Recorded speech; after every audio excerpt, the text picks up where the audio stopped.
हाँ। तो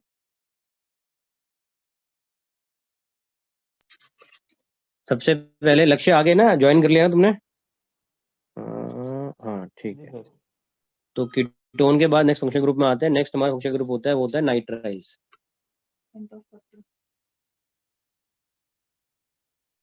नाइट्राइल्स। तो जो नाइट्राइल्स होते हैं, सबसे पहले इसको दूसरा नाम भी इसका जान लो, इसको हम साइनाइड्स भी कहते हैं। दूसरा नाम क्या होता है इसका? साइनाइड्स। ठीक है। इसका जनरल फॉर्मूला सिंपली हम लिखते हैं इसको RCN, और इसको अगर ओपन करके लिखें तो RC ट्रिपल बॉन्ड N आ जाता है। ये फर्स्ट पॉइंट है, ये नाइट्राइल को रिप्रेजेंट कैसे करते हैं। ठीक है। सेकेंड पॉइंट आता है कि जो भी नाइट्राइल्स होते हैं उनका जो प्रीफिक्स होता है वो हमेशा हम लोग इसके अंदर साइनो लगाते हैं। तो जो इसका प्रीफिक्स होता है, प्रीफिक्स इसका बनता है क्या? साइनो। ठीक है। और इसका अगर मैं सफिक्स देखूंगा कि लास्ट में क्या आएगा, तो सफिक्स के अंदर आप इसमें इस्तेमाल कर सकते हो, नाइट्राइल आ जाता है सफिक्स में, या कॉमन नेम के हिसाब से देखें तो साइनाइड आता है। मैं दोनों लिख देता हूँ। एक तो आता है साइनाइड, CYANIDE, साइनाइड। या हम लिख सकते हैं दूसरा, उसको आप लिख सकते हो नाइट्राइल। नाइट्राइल। ठीक है। ये 3 पॉइंट आपको इसके अंदर बेसिकली ध्यान रखने हैं। सबसे पहले पहला नाइट्राइल्स का दूसरा नाम होता है साइनाइड्स। ठीक है। लिखते कैसे हैं? RCN या RC ट्रिपल बॉन्ड N। ये पॉइंट आपने पहला वाला लिख लिया होगा। सेकेंड पॉइंट है आपका इसका प्रीफिक्स, प्रीफिक्स होता है इसका साइनो, CYANO। ये भी लिख लिया होगा आपने। थर्ड पॉइंट आता है इसका सफिक्स। इसके सफिक्स को दो तरीके से हम लिख सकते हैं। पहला तरीका होता है आपका साइनाइड लिखने का, जो सफिक्स आएगा CYANIDE, ये हो गया साइनाइड। या इसको हम नाइट्राइल भी लिख सकते हैं, NITRILE। तो इस तरीके से हम देखें तो हमारे पास जो टोटल पॉइंट है वो 3 पॉइंट हो गए, वो आपको ध्यान रखना है नाइट्राइल्स के केस में। ठीक है, क्लियर है? सबने नोट कर लिया? Yes sir. ठीक है जी। नेक्स्ट फंक्शनल ग्रुप में आते हैं, वो होता है ईथर। ETHE। ईथर का नाम तो सुना ही होगा आपने। Yes sir. देखो ज्यादातर ये ना गैसियस फॉर्म के अंदर रहता है। जैसे ईथर का आप इसमें याद कर सकते हो कि पहले के टाइम में जब हम किसी को भी एनिमल को, खास करके रैट, रैबिट, माइस, इनमें से किसी को भी जब हम एक्सपेरिमेंट करते थे तो हम लोग उनको बेहोश करते थे ताकि वो सेडेशन में चले जाए। तो सेडेशन में जाने के लिए we use to give chloroform. After taking the chloroform वो जनरल एनेस्थेटिक की तरह इस्तेमाल होता है, और रैट या रैबिट बेहोश हो जाते थे। Then we can perform a particular experiment on, उनकी बॉडी के अंदर पूरा एक्सपेरिमेंट हम कर सकते थे। बाद में पता लगा कि जो क्लोरोफॉर्म होता है वो हिपैटो के लिए बहुत डेंजरस होता है। मतलब हम कहेंगे कि हिपैटोटॉक्सिक होता है। हिपैटोटॉक्सिक मतलब लीवर के लिए डेंजरस होता है। इसलिए हमने क्लोरोफॉर्म बैन कर दिया। उसकी जगह में हमने जो यूज करा वो करा है ईथर। तो ईथर आप क्या समझ सकते हो? ईथर कैन बी यूज, अगर जनरल वे में देखें तो ये जनरल एनेस्थीसिया के लिए यूज होता है। अगर आपने देखा हो ना मूवी में, किसी को किडनैप करना होता है, वो रुमाल में कुछ डालता है, फिर मुंह पे उसके ढक देता है तो वो बेहोश हो जाते हैं। तो पहले क्लोरोफॉर्म होता था, आज की डेट में ये फंक्शनल ग्रुप इस्तेमाल होता है ईथर। ईथर को हम अलग अलग तरीके से लिख सकते हैं। इसका जनरल फॉर्मूला सिमेट्रिकल वे में लिखें तो ROR, ये सिंपल है, इसमें R दोनों सेम है। ठीक है। नेक्स्ट फॉर्मूला हो सकता है ROR डैश। ठीक है, ये अनसिमेट्रिकल ईथर हो गया। ठीक है, और ऊपर वाला क्या हो गया? सिमेट्रिकल ईथर हो गया। इसके बाद नेक्स्ट हो सकता है AR। AR का मतलब क्या होता है? पहले मैं यहाँ पे लिख रहा हूँ, एरोमेटिक। एरोमेटिक का मतलब क्या हो गया? रिंग। ठीक है।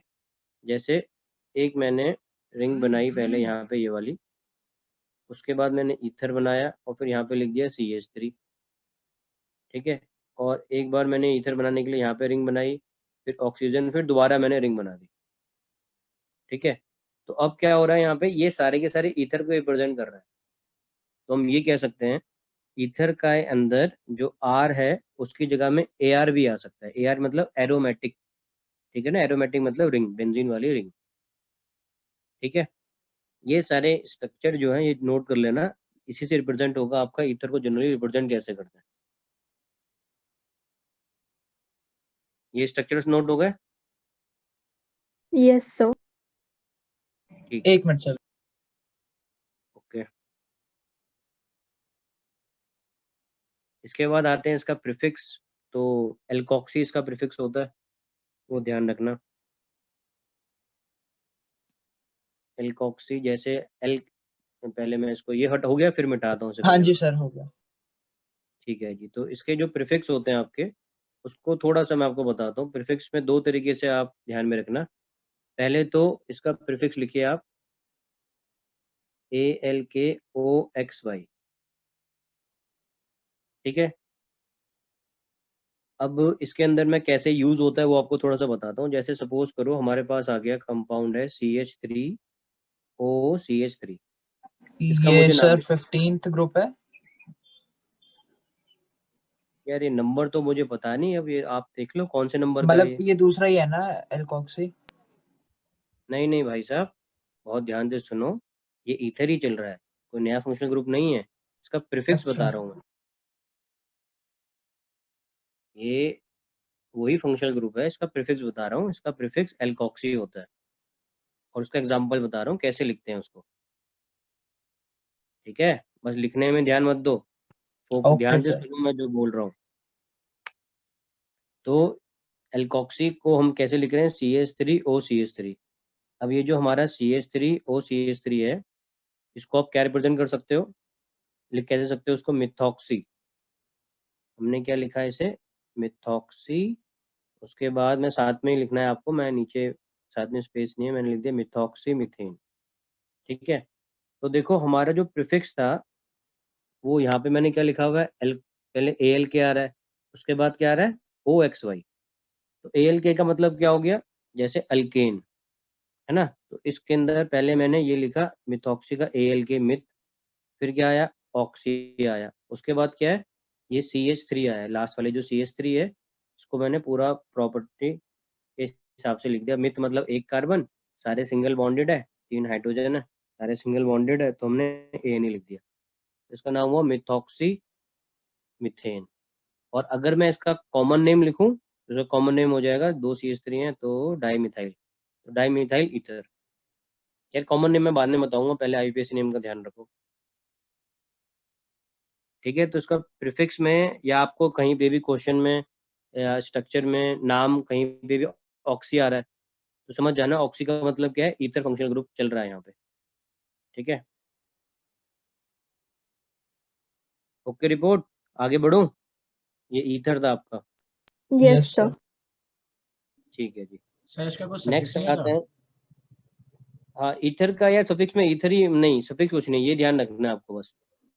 सफिक्स के उसमें कोई परेशानी नहीं होना। कॉमन नेम अगर आप लिखोगे इसके, तो कॉमन नेम में जैसे ये हमारा CH3 और CH3 है, इसी का ही अगर मैं कॉमन नेम लिखता हूँ तो वहाँ पे मैं कॉमन नेम में सफिक्स का इस्तेमाल कर सकता हूँ, तो वो हो जाएगा डाई मिथाइल ईथर। तो कॉमन नेम अगर चाहो तो लिख लो आप, डाई मिथाइल, क्योंकि दो मिथाइल हैं, CH3 ether, di methyl ether. तो आप चाहो तो पूरा लिख लो कि इसका जो सफिक्स होता है वो ईथर होता है।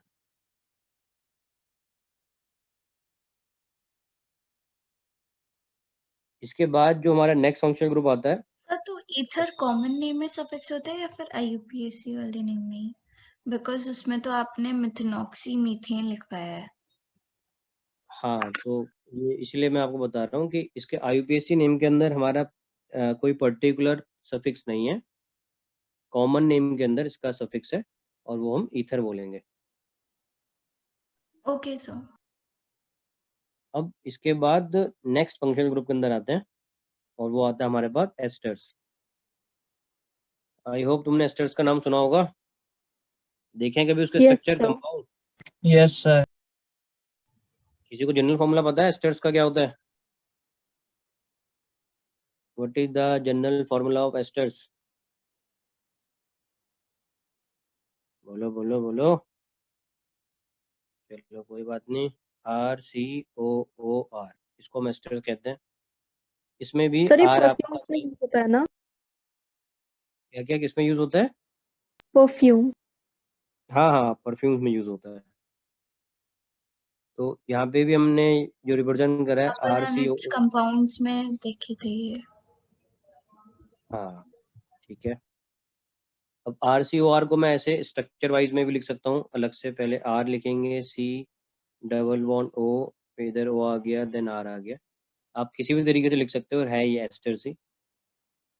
इसका जो IUPAC के हिसाब से जो प्रीफिक्स चलेगा, P स्टैंड्स फॉर प्रीफिक्स, वो यहाँ पे चलता है L oxy carbonyl.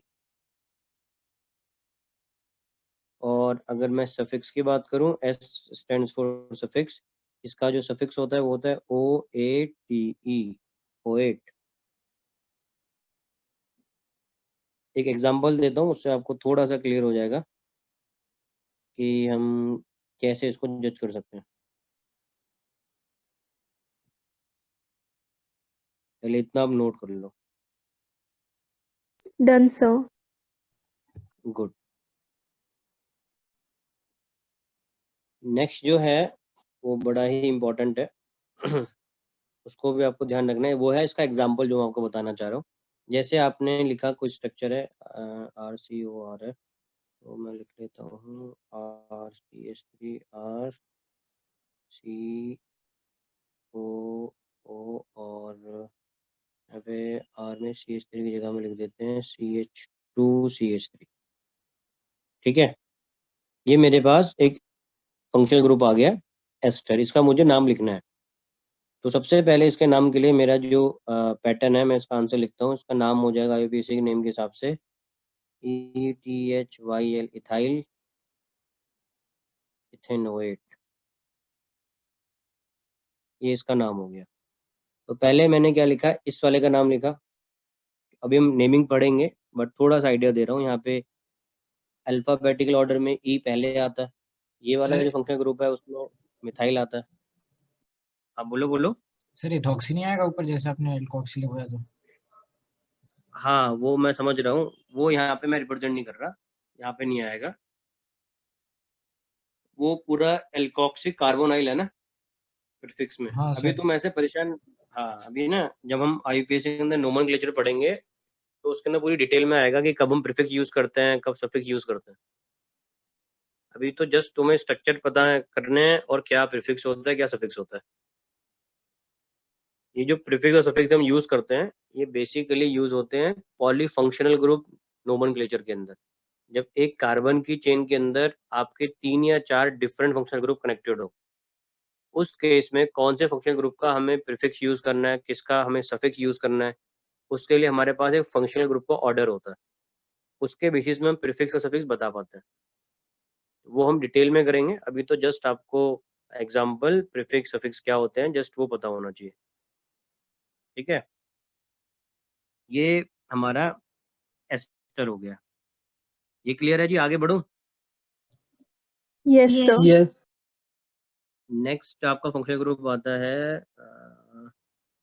Functional group कौन सा वाला हो जाएगा? इतना मैंने करा दिया, हैलाइड्स करा देता हूँ। हैलाइड के अंदर हैलोजन्स हो गए। हैलोजन के बाद असाइल हैलाइड्स। हाँ, नेक्स्ट लिखो आप असाइल हैलाइड, या असाइल हैलाइड। असाइल हैलाइड बहुत ही प्यारा फंक्शनल ग्रुप है हमारा। असाइल ग्रुप क्या होता है? RC double bond O X, इसको हम कहते हैं असाइल। और इसमें X लगा हुआ है तो हलाइड हो गया। तो आप ये ध्यान रखो, दो वर्ड है ना, असाइल हलाइड। तो इतना वाला पार्ट जो है असाइल रिप्रेजेंट करता है, और ये वाला पार्ट रिप्रेजेंट करता है हलाइड को। ठीक है, X आपका यहाँ पे हेलोजन है। X आपका कुछ भी हो सकता है, फ्लोरीन हो सकता है, क्लोरीन, ब्रोमीन या आयोडीन। ठीक है, इसका जो हमारा जनरल फॉर्मूला है, अगर उसको देखेंगे तो तुम्हें थोड़ा क्लियर हो जाएगा। जनरल फॉर्मूला की जगह में इसका प्रीफिक्स सफिक्स बता देता हूँ। प्रीफिक्स याद कर लो, हेलोजन पहले आते हैं, इसका प्रीफिक्स हो जाएगा हेलो कार्बोनाइल ग्रुप लगा हुआ है तो हेलो कार्बोनाइल, ठीक है। प्रीफिक्स हो जाएगा इसका हेलो कार्बोनाइल, कार्बोनाइल। और इसका आप सफिक्स यूज कर लो, सफिक्स हो जाएगा इसके अंदर oil, O Y L, oil, light, HALIDE। देखो मैं जो तुम्हें जितने फंक्शन ग्रुप करा रहा हूँ ना, ये कॉम्पिटेटिव एग्जाम के हिसाब से करा रहा हूँ। CBSE बोर्ड के हिसाब से देखें तो फंक्शन ग्रुप उसमें तो मेरे ख्याल से 10 या 15 ही होंगे, 15 तक होंगे मैक्सिमम। मैं थोड़े से आपको ज्यादा करा रहा हूँ ताकि थोड़ा अच्छे आपके अंदर मेमोरी आए फंक्शन ग्रुप होते क्या है। ये है आपका असाइल हैलाइड। अब कई बार हम जब ऑर्गेनिक केमिस्ट्री में रिएक्शंस पढ़ेंगे तो उसमें आप कहोगे कि मैंने कहा असाइल हैलाइड को एसाइलेशन करा दो इसका, ठीक है। तो अगर हम कहते हैं कि किसी रिएक्शन का एसाइलेशन करा दो, उसका मतलब क्या होगा, RCO ग्रुप का अटैचमेंट, ठीक है। या कभी कभार क्वेश्चन में लिखा रहता है कि हैलाइड से इसको हमने रिएक्ट कराया, तो समझ जाएंगे हैलाइड का मतलब क्या होगा, हेलोजन, ठीक है ना। वहां पे ये सब यूज होगा, इसलिए मैं यहाँ पे भी आपको इजीली ये सब बता रहा हूँ। ये अगर आपके फंडामेंटल क्लियर हो जाएंगे तो कोई प्रॉब्लम ही नहीं है कभी भी आगे, फिर तो आप आसानी से कर सकते हो। अगर इसका एग्जाम्पल देख लेते हैं, जैसे एक एग्जाम्पल ले लिया मैंने, CH3Cl रख लो आप, CH3Cl, तो CH3COCl आ जाएगा। इसका नाम क्या हो जाएगा, IUPAC नेम, इसका नाम हो जाएगा इथेनॉइल क्लोराइड, ठीक है। This is the name of CH3COCl।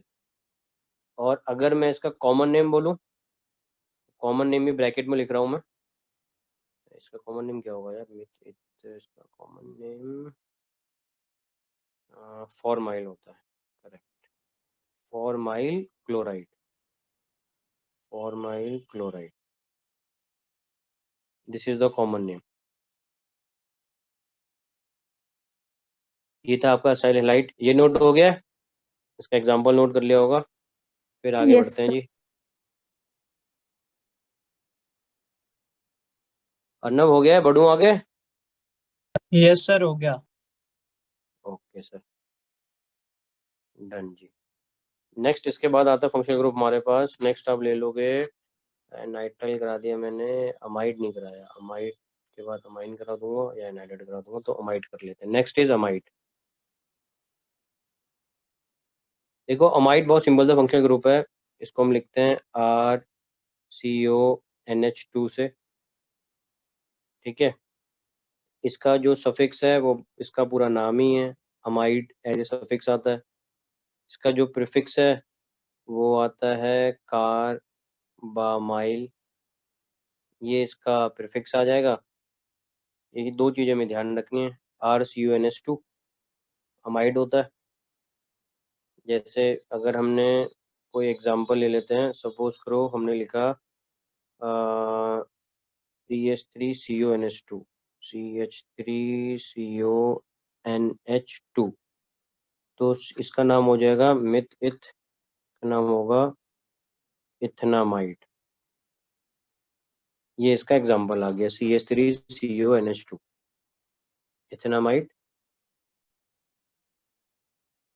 Common name इसका क्या होता है, CH3CO, एक सी आया तो फॉर्माइल, दो में एसिटा, नहीं पहले में एसिटा आएगा तो एसिटामाइड इसका कॉमन नेम हो जाएगा। ओके, ये था आपका अमाइड फंक्शनल ग्रुप, ठीक है जी, नोट हो गया, आगे बढ़ूं। Yes sir. नेक्स्ट आते हैं, नेक्स्ट जो फंक्शनल ग्रुप है आपका वो आ जाता है आपके पास एनहाइड्राइड, एनहाइड्राइड्स। देखो हाइड्राइड का मतलब क्या होता है, पानी की प्रेजेंस। एनहाइड्राइड का मतलब क्या होता है, पानी की अब्सेंस। इसका जनरल फॉर्मूला थोड़ा सा बड़ा है, वो आपको देख के लग सकता है कि पता नहीं क्या है, बट है ये आसान, RC डबल बॉन्ड O। जितना मैंने बनाया ना RC डबल बॉन्ड O, ऐसे ही मैं उल्टा बना देता हूँ यहाँ पे, RC डबल बॉन्ड O, उनको बस ऑक्सीजन से जोड़ दिया, तो दो स्ट्रक्चर्स हैं सेम टाइप के, सिमेट्रिकल स्ट्रक्चर हैं, बस उनको साथ में कंबाइन कर दिया वाया ऑक्सीजन एटम। सफिक्स इसका जो होता है वो हम कहते हैं ओइक एनहाइड्राइड, ओइक एनहाइड्राइड, ये इसका सफिक्स हो गया। इसका जो प्रीफिक्स है वो आपका आ जाएगा, इसका प्रीफिक्स में दो नाम से जाना जाता था, एक तो मुझे याद है एसिटॉक्सी, ये इसका प्रीफिक्स है, और दूसरा जो प्रीफिक्स है एसिटॉक्सी के बाद में वाइल भी आता था कोई, एक मिनट में एसी, हाँ एसिटाइलॉक्सी ये होता था शायद, एक मिनट यार, इसका दूसरा नाम, दो प्रीफिक्स होते थे, कोई सा भी यूज कर सकते हैं, ऊपर वाला तो 100% श्योर है एसिडॉक्सी, दूसरा होता है एसिटाइलॉक्सी मेरे ख्याल से, हाँ यही होता है, ACYTYLOXY, ये इसके प्रीफिक्स हैं और सफिक्स है।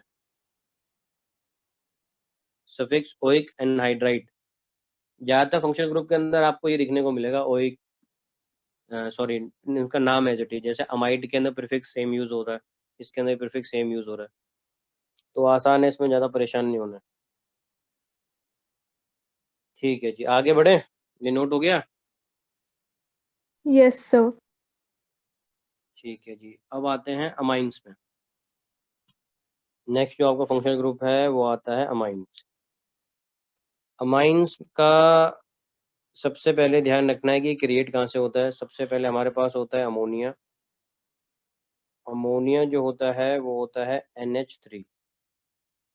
जब NH3 में से मैं एक हाइड्रोजन हटाता हूँ -H, और उसकी जगह में एक अल्काइल ग्रुप ऐड कर देता हूँ, तो ये बन जाता है RNH2। This is called 1 degree amine. This is called 1 degree amine. Sir ये भी एक ग्रुप है, फंक्शन ग्रुप? हाँ, ये भी एक नया फंक्शनल ग्रुप है। सर एक बार प्लीज रिपीट कर देंगे, आवाज चली गई थी आपकी। हाँ सर, कर देता हूँ। अमाइन जो है ये नया फंक्शनल ग्रुप है आपका। इसके अंदर ये कैसे बनता है, पहले हम अमोनिया लेते हैं, अमोनिया मतलब NH3, और अमोनिया में से हम क्या करेंगे, एक हाइड्रोजन का लॉस करेंगे, NH3 में से एक हाइड्रोजन हट जाएगा तो NH2 बचेगा, और उस हाइड्रोजन की जगह में प्लस कर देंगे अल्काइल ग्रुप, एक R ग्रुप ऐड कर देंगे, तो NH3 की जगह बन जाएगा RNH2। This is called 1 degree amine.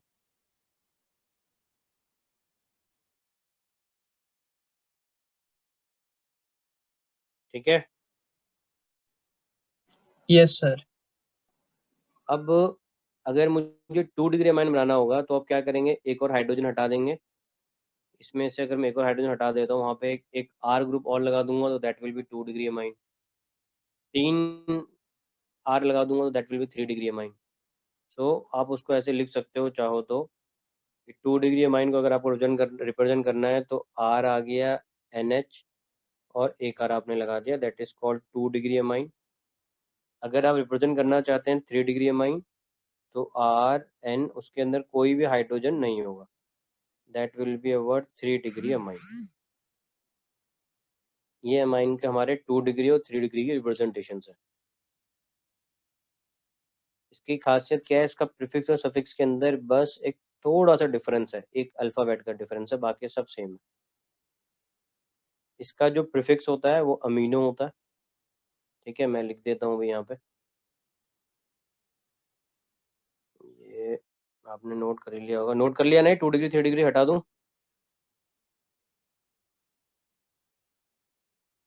Okay, तो इसका जो प्रीफिक्स होता है वो होता है अमीनो, और इसका जो सफिक्स होता है अमाइन का, दैट इज इसका पूरा नाम अमाइन। एक इसके अंदर इम्पॉर्टेंट खासियत होती है, अगर हमारे पास 2 डिग्री अमाइन ग्रुप है ना, तो हम लोग ज़्यादातर उसके आगे कैपिटल N लिख देते हैं।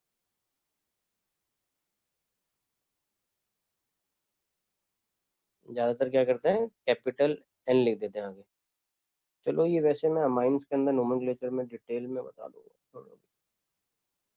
ये नोट कर लो इतना, ये नोट हो गया? Yes, sir. यस सर हो गया। ठीक है। एक जो पॉइंट है ना एक्चुअली, ये क्लास 12th में तुम्हें पढ़ना तो पड़ेगा, ये अमाइंस पूरा चैप्टर है, नोमेनक्लेचर में काम आएगा। जैसे सपोज करो, चलो समझ लो, एक बड़ा स्टार पॉइंट है अमाइन के अंदर। अगर कंपाउंड है हमारे पास CH3NH और इधर आ गया CH2CH3, ये मेरे पास क्वेश्चन आ गया, ठीक है, और मुझे इसका नाम लिखना है। तो आपको ध्यान रखना है कि सबसे पहले इसमें छोटा अल्काइल ग्रुप कौन सा है, बताओ, CH3 है या CH2CH3 है?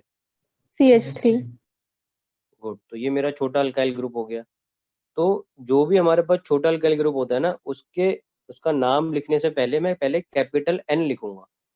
मतलब पहले मैंने लिखा कैपिटल N डैश, फिर मैं क्या लिखूंगा, मिथाइल। उसके बाद आगे का नाम लिखूंगा मैं, ये कैपिटल मैंने N लिख दिया, फिर मिथाइल लिख दिया, फिर इथनामाइन, ये आ गया इसका पूरा नाम। तो हम लोग क्या करते हैं एग्जाम में, जस्ट अगर हमें ये चेक करना हो कि 2 डिग्री अमाइन है या 1 डिग्री अमाइन है, तो हम लोग क्या करेंगे, जिस भी नाम के पहले अमाइन के आगे अगर ये N लगा हुआ है, तो इसका मतलब क्या है, ये 100% 2 डिग्री अमाइन है, ठीक है। बाई चांस अगर हम कहें कि भाई इसमें दो कनेक्ट हो गए हैं, दो अमाइन, दो NN में लगा दूंगा, तो बन जाता है हमारा 3 डिग्री अमाइन। वो भी मैं एग्जाम्पल से बताता हूँ आपको, तो आपको और क्लियर हो जाएगा। ये क्लियर है 2 डिग्री अमाइन की पहचान। आगे आपको कैपिटल N देखना है, अगर आगे कैपिटल सर N है दैट इज 2 डिग्री अमाइन। हाँ बोलो। सर इसमें अल्फ़ाबेट से नहीं चलेंगे? नहीं, इसके अंदर अल्फाबेट मैं तब लेके चलता जब मैं दो अल्काइल ग्रुप को कंसीडर कर रहा होता एक साथ। तो मैंने सिर्फ एक ही अल्काइल ग्रुप को कंसीडर करा है ना, मिथाइल को, दूसरा तो मैंने कंसीडर करा ही नहीं, ये तो मैं इथाइल लेकर लिखता पहले, है ना। मैंने एक ही को, जो स्मॉलर वाला ग्रुप है उसी को कंसीडर करा है अल्काइल ग्रुप।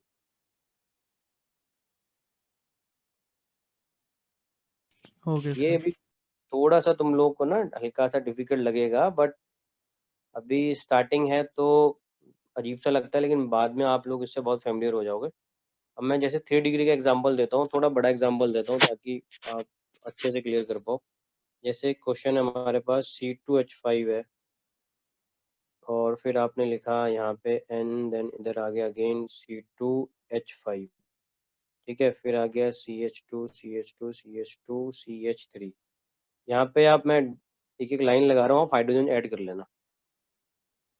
ये मेरे पास एक कंपाउंड है। अब मुझे इसका करना है नोमेनक्लेचर। तो मेरे को दिख रहा है यहाँ पे इस N के पास एक भी हाइड्रोजन नहीं है, और 3 यहाँ पे अल्काइल ग्रुप कनेक्टेड हो रहे हैं, तो इसका मतलब है 3 डिग्री अमाइन ग्रुप है।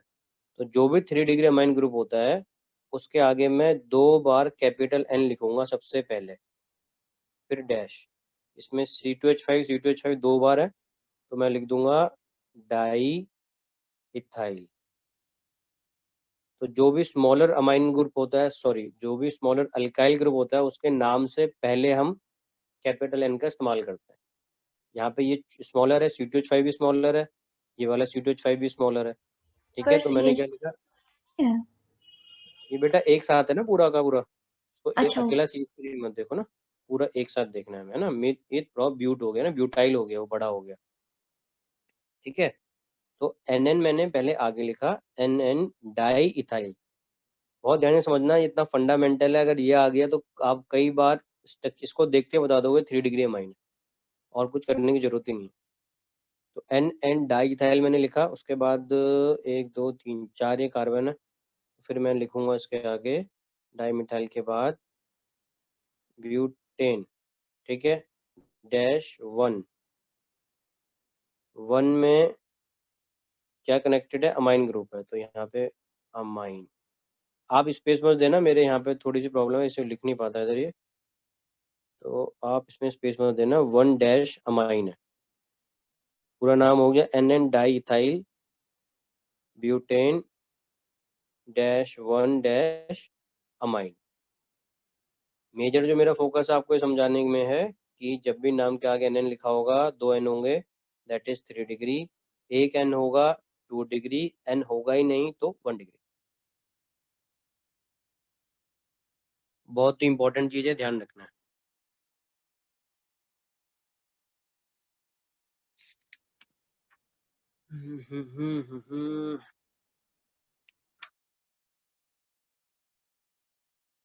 कितने हो गए आपके पास फंक्शनल ग्रुप अभी? 19। सर 19। ठीक है, चलो एक दो और कर लेंगे अभी, कोई दिक्कत नहीं है। अब मैं नेक्स्ट मीटिंग स्टार्ट करता हूँ, क्योंकि ये मीटिंग में 1 मिनट रह गया है मेरे ख्याल से, तो यार ये बंद हो जाएगी। ठीक है, तो अभी इसको एंड कर रहा हूँ, फिर दूसरी स्टार्ट करते हैं। चलो भाई एंड हो जाओ। Allow to record, okay. हाँ जी, तो मैं आपको बता रहा था कुछ नया फंक्शन ग्रुप में आते हैं। तो नेक्स्ट आता है हमारे पास, उसका नाम आप लिखिए इमाइन ग्रुप, IMINE, इमाइंस। इसका जो जनरल फॉर्मूला होता है वो होता है RCH डबल बॉन्ड NH। इसका जो सफिक्स होता है वो इसका नाम है एज इट इज इमाइन। दूसरी बात, इसका प्रीफिक्स कुछ नहीं होता, टेंशन लेने की जरूरत नहीं है। ठीक है, इमाइन ध्यान रखना, RCH डबल बॉन्ड NH, ये कहीं पे भी नजर आएगा आप समझ जाना, this is what we call imine. ठीक है, आगे बढ़े, नोट हो गया? सर ये प्रीफिक्स में क्या लिखा है? प्रीफिक्स में या क्रॉस लगा रखा है, कुछ नहीं लिखा हुआ, इसका कोई अच्छा। प्रीफिक्स नहीं होता।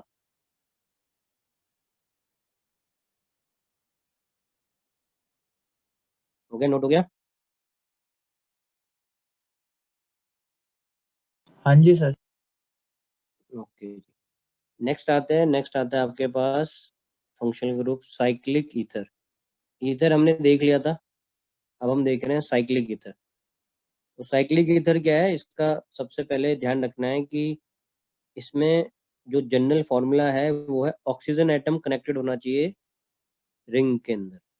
तो आप इसके अंदर ऐसे लिख लो जनरल फॉर्मूले में, oxygen atom should be present in the ring. Oxygen atom should be present in the ring.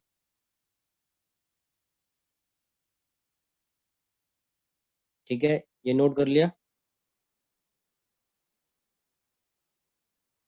इसका जो सफिक्स होता है वो कुछ नहीं होता, देयर इज नो सफिक्स, ये क्रॉस बना रखा है मैंने, दैट इज इसका कोई भी सफिक्स नहीं है। ठीक है,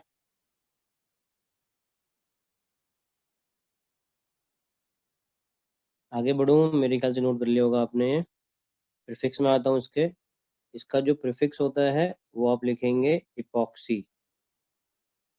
इपॉक्सी, इपॉक्सी का मतलब क्या होगा?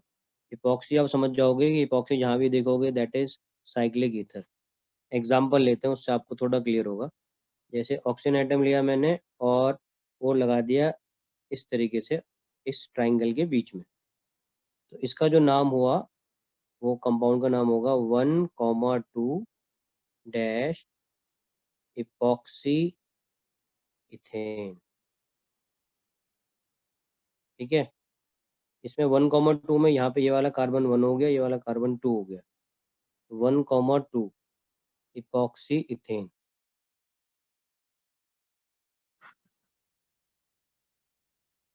एक और मैं आपको एग्जांपल देता हूँ, जैसे नेक्स्ट एग्जांपल है, अगर आप नेक्स्ट एग्जांपल में देखो, एक मेरे पास ये सॉरी यार, ये इधर आई, ये लाइन इधर आई, यहाँ पे ऑक्सीजन एटम इधर और इधर, मैंने नाम यहाँ पे 1 कर दिया, इसको 2 कर दिया, इसको 3 कर दिया, तो इसमें क्या नाम हो जाएगा? ऑक्सीजन के साथ में जो कनेक्टेड कार्बन है वो 1 और 3 है, तो मैं इसका नाम लिखूंगा 1,3 epoxy, that is cyclic ether with it prop, 3 carbon है, प्रोपेन। ठीक है, क्लियर हो रहा है? सर एक बार ये लास्ट वाला समझा दीजिए।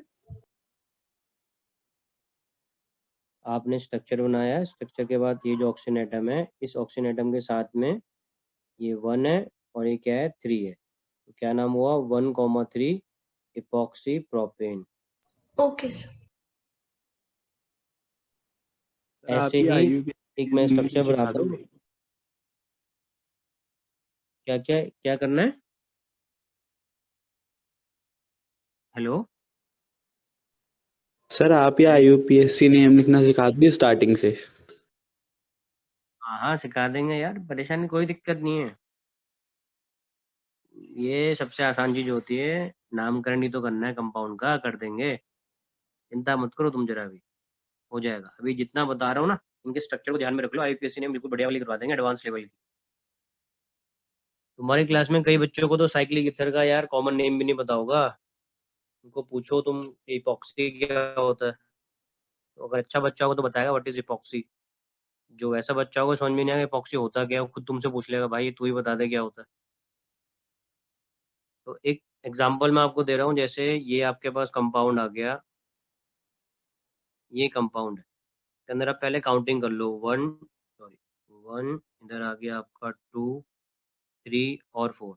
अब ऑक्सीजन के साथ में देखो कौन कौन कनेक्टेड है, फर्स्ट कार्बन आ रहा है, फोर्थ कार्बन आ रहा है, 1 4 तो इसका नाम क्या हो जाएगा? 4 epoxy butane. हाँ 1,4 इपॉक्सी ब्यूटेन। ये तो मैं तुम्हें वो बता रहा हूँ साइक्लिक ईथर, जो कि बहुत अ, ऐसा है कि अगर ये आपको पता है तो कुछ डिफरेंट पता है आपको बाकी स्टूडेंट से, इसलिए ये अच्छी चीजें हैं, इनको थोड़ा सा ध्यान रखना है। इमाइन ग्रुप में बहुत बच्चों को नहीं पता रहता। ठीक है, आगे चलते हैं जी, नेक्स्ट आते हैं। नेक्स्ट फंक्शनल ग्रुप है कौन से ग्रुप यार? Sir phenol. फिनॉल तो यार बहुत आसान है, उसको क्या कराना, बेंजीन रिंग के ऊपर OH, ये फिनॉल होता है, इसको क्या करना, ये तो लड्डू सा है, थोड़ा दूसरा करते हैं। नेक्स्ट करते हैं सल्फोनिक एसिड्स, वो अच्छा है, SO3H। नेक्स्ट डालो आप heading sulphonic acid, sulphonic acid, sulphonic acid.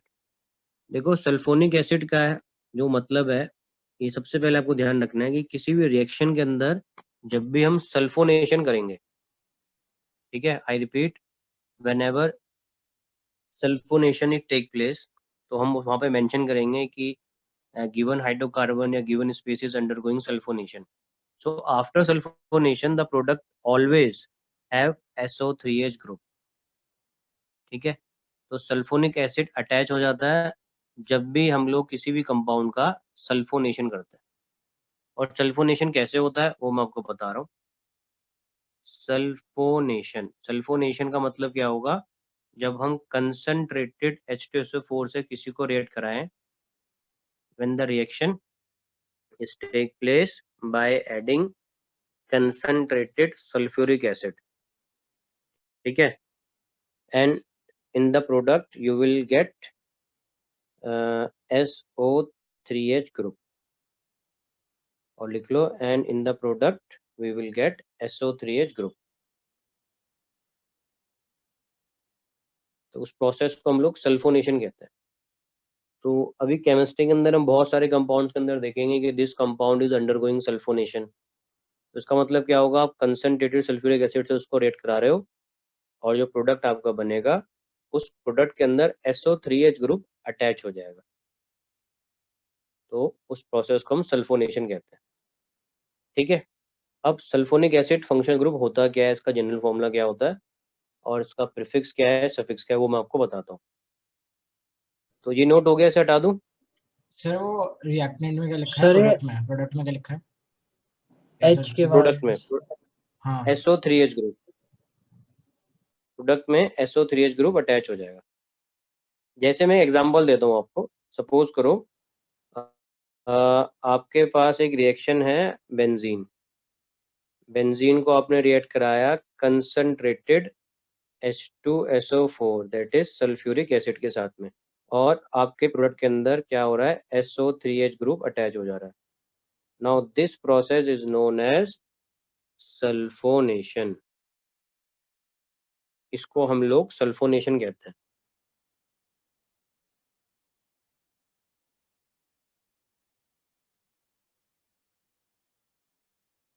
एक बार इसके ना कंसेप्ट पकड़ में आने हैं, हमें बस आपको कंसेप्ट पकड़ लेना है, फिर आपको रट्टा नहीं पड़ेगा। जैसे अभी आपने समझ लिया कि यार कंसंट्रेटेड H2SO4 से रिएक्ट कराते हैं तो SO3H अटैच हो जाता है।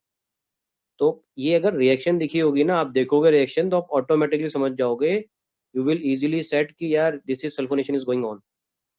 तो बहुत इजीली आप जज कर लोगे कि प्रोसेस के अंदर क्या चेंज हो रहा है, क्योंकि आपने देखा रिएक्टेंट के अंदर क्या है, एक बेंजीन रिंग है ना। बेंजीन रिंग के अंदर आपने देख लिया कि इस बेंजीन रिंग के अंदर फाइनली SO3H ग्रुप अटैच हो रहा है। तो बस यहाँ से आप देख के समझ जाओगे कि इसका अटैचमेंट का मतलब क्या है, process is sulphonation is going on. ठीक है, अब सल्फोनिक एसिड के बारे में मैं इसका जनरल फॉर्मूला बताता हूँ आपको, प्रीफिक्स या सफिक्स सर बताता तो हूँ। बचा हुआ OH कहाँ गया? वो बाई प्रोडक्ट में निकल जाएगा, ओके सर। वो अपने को ध्यान नहीं रखना है, मेजर प्रोडक्ट ध्यान रखना है। ये नोट हो गया जी, आगे बढ़ूँ। सल्फोनिक एसिड के बारे में जनरल फॉर्मूला लिखते हैं। Yes sir. जनरल फॉर्मूला होता है इसका RSO3H number 1, this is the general formula.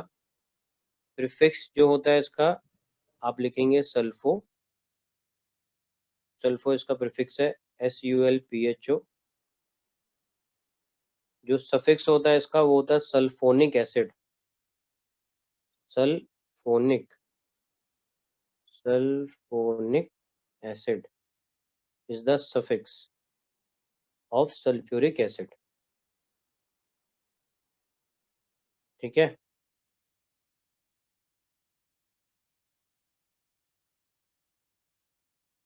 इसका आपको बड़ा वाला स्ट्रक्चर ही बना के दिखाता हूँ। चलो, ये नोट कर लिया। Yes yes sir. Sir. SO3H का जैसे हमारे पास कंपाउंड है ना RSO3H, इसका स्ट्रक्चर कैसे बनेगा देखो। पहले हम R लिखेंगे, फिर सल्फर लिखेंगे, उसके बाद 3 ऑक्सीजन है तो double bond O, double bond O, फिर यहाँ पे एक ऑक्सीजन, इसके साथ में हाइड्रोजन जोड़ दूंगा। This is the complete structure of sulphonic acid functional group. तो इससे आप स्ट्रक्चर से क्या एनालिस करवा रहे हो कि yes there is OH bond, it means it has hydrogen bonding as well. Sir suffix क्या था इसका? इसका किसका, सल्फोनिक एसिड का हाँ जी सफिक्स, सर। इसका सल्फोनिक एसिड ही है यार, जो इसका नाम वही सफिक्स है, सल्फोनिक एसिड। प्रीफिक्स है सल्फो।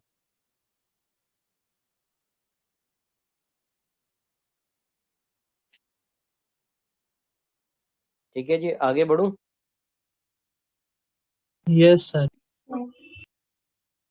ओके, तो हमारे पास कितने हो गए, 15 तक हो गए फंक्शनल ग्रुप। कितने हो गए अभी? 22। 22। 22 हो गए हैं। अच्छा, ठीक है, तुम इतना 25 फोर्स करवा करो। दीजिए सर। चलो ठीक है, नेक्स्ट में आ जाते हैं। नेक्स्ट हम ले लेते हैं नाइट्राइल। हो गया था, आइसोनाइट्राइल नहीं कराया ना मैंने, आइसोनाइट्राइल। जी सर। नहीं। ठीक है, तो नेक्स्ट लिखो आप isonitrile, isonitrile. This is our next functional group isonitrile. इसका दूसरा नाम भी हो सकता है, दूसरे नाम से इसको हम बोल सकते हैं अल्काइल आइसोसाइनाइड। इसका दूसरा नाम भी लिख देता हूँ मैं, और also known as alkyl isocyanide. ठीक है, तो इसका जो जनरल फॉर्मूला होता है बहुत सिंपल सा है, वो होता है RNC। देखो, आप अगर साइनाइड का देखोगे तो उसमें फॉर्मूला क्या था, RCN था। ठीक है, तो रेड अलर्ट पॉइंट है, दिस इज RNC, बस थोड़ा सा डिफरेंस आ रहा है। ठीक है ना। अगर आपके पास NC लिखा होगा तो आपको समझ जाना है कि ये RNC वाला ग्रुप है तो आइसोनाइट्राइल है। RCN होगा तो दैट इज नाइट्राइल ग्रुप या सिंपली साइनाइड है। ठीक है, यस सर। तो ये थोड़ा सा अच्छे से ध्यान रखना, इसका जो प्रीफिक्स होता है वो हम आइसो यूज करते हैं। ठीक है, और जो सफिक्स होता है वो कार्बालामाइन यूज करते हैं और उसके नाम में थोड़ा सा अल्काइल ग्रुप अटैच हो जाता है। तो आप इसका बस इतना ध्यान रखो कि जो प्रीफिक्स होगा उसके अंदर आपने क्या यूज करना है, आइसो। जैसे यहाँ पे साइनाइड लिखा हुआ है ना, इसके आगे क्या लिखा है, आइसो। तो ऐसे याद रखना, इसका जो प्रीफिक्स होगा दैट विल बी आइसो। ठीक है, सफिक्स भी इसका आप हमने वहां पे कार्बाला सफिक्स भी चलो लिख देते हैं यार, कार्बाइलामाइन, CARBYLAMINE, CARBYLAMINE।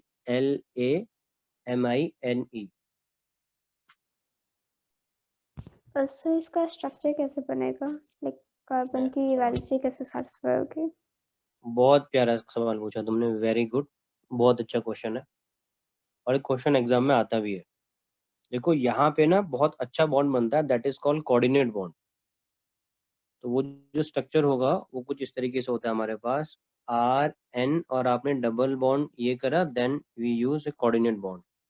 और वो मैं रेड से बनाता हूँ सो दैट आप भी अगर रेड पेन का इस्तेमाल करोगे ऑर्गेनिक में तो थोड़ा इजी रहेगा, लंबे टाइम तक चीज़ें याद रहेंगी।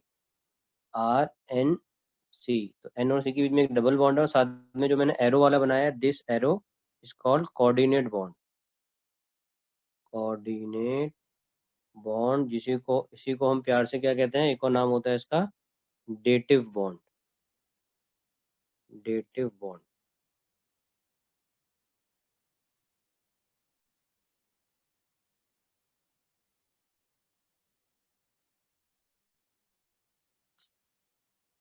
तो ये हमारा एक अच्छा फंक्शन ग्रुप निकल गया जिसका नाम था आइसो वाला। ठीक है, नेक्स्ट वाले में आ जाते हैं। इसके बाद एक और याद आ रहा है मुझे, नाइट्रो, वो भी एक आसान सा फंक्शन ग्रुप है। उसके अंदर आपको सफिक्स कुछ होता नहीं है, प्रीफिक्स याद रखना है, नाइट्रो जो उसका नाम है, सिंपल सा कंपाउंड है RNO2। नेक्स्ट आप हेडिंग डालिए नाइट्रो फंक्शनल ग्रुप या नाइट्रो कंपाउंड लिख लो। तो ये आपका क्या हो जाएगा, सपोज मेरे पास इसका जनरल फॉर्मूला हो गया नंबर 1 RNO2। पॉइंट नंबर 2, इसका सफिक्स कुछ नहीं होता, क्रॉस लगा रखा है मैंने। इसका जो प्रीफिक्स होता है दैट इज नाइट्रो। ठीक है, इसका आप कोई एग्जांपल लेना चाहते हैं तो सपोज करो CH3NO2 अगर हमारा कोई कंपाउंड है तो इसका नाम क्या हो जाएगा, nitromethane. This is nitro functional group. बहुत सिंपल सा फंक्शनल ग्रुप है, ज़्यादा परेशान हमें इसमें नहीं रहना है, इजी है।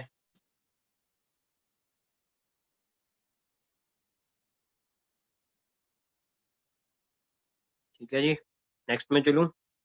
Yes sir. नेक्स्ट आता है आपके पास, हम कहते हैं थायो ईथर।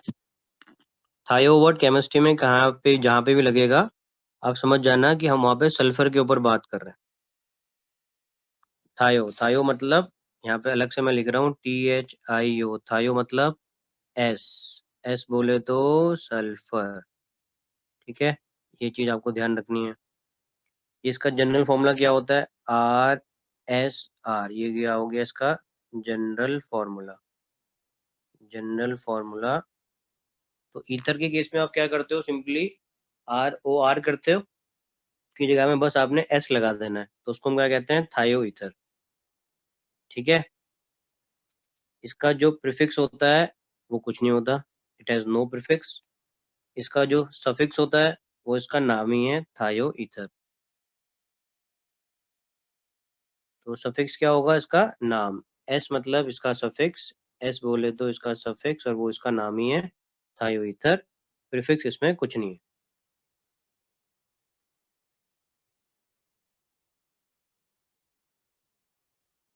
तो थायो ईथर है, ठीक है, थायो ईथर्स? थायो ईथर्स कह दो, ईथर्स कहते हैं वैसे। तो सफिक्स क्या होगा? इसका सफिक्स इसी का नाम है यार, थायो ईथर, इसका जो सफिक्स है, नहीं सफिक्स मतलब में थायो इसी का नाम, ईथर्स है या थायो ईथर है सफिक्स? सिर्फ थायो ईथर, S नहीं आएगा, थायो ईथर इसका सफिक्स हो गया। सर एक बार पिछला वाला दिखा, स्लाइड दिखा दीजिए। ओके।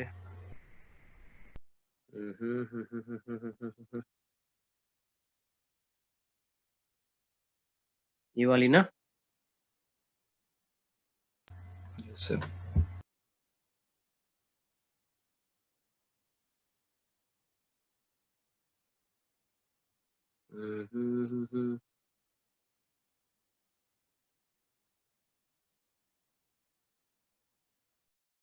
हो गया सर।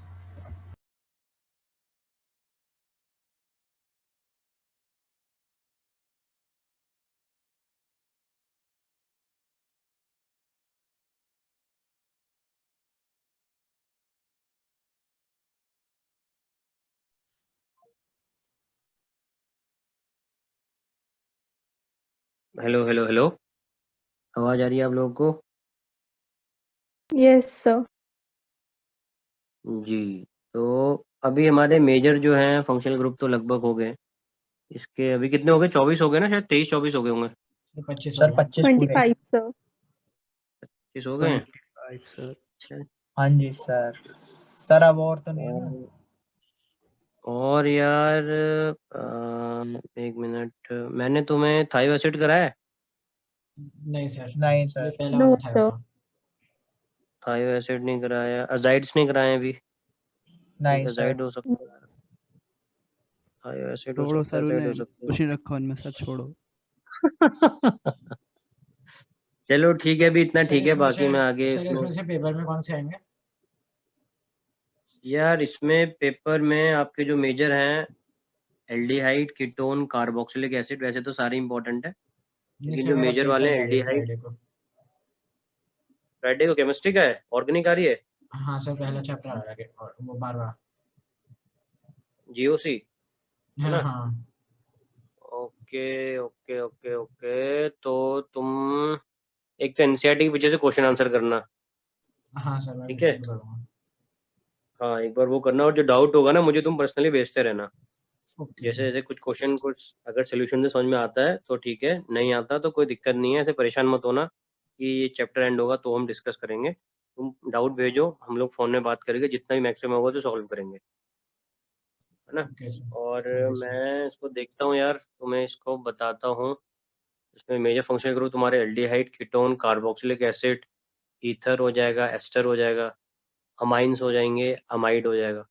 तो सर जो एनसीईआरटी में वही और है ना सारे, मैं एनसीईआरटी से देख लूँगा एक बार। हाँ हाँ, जो एनसीईआरटी में टेबल बनी होगी, हाँ एनसीईआरटी ओके में सर। हाँ एक टेबल बनी होगी, वो देख लेना बस।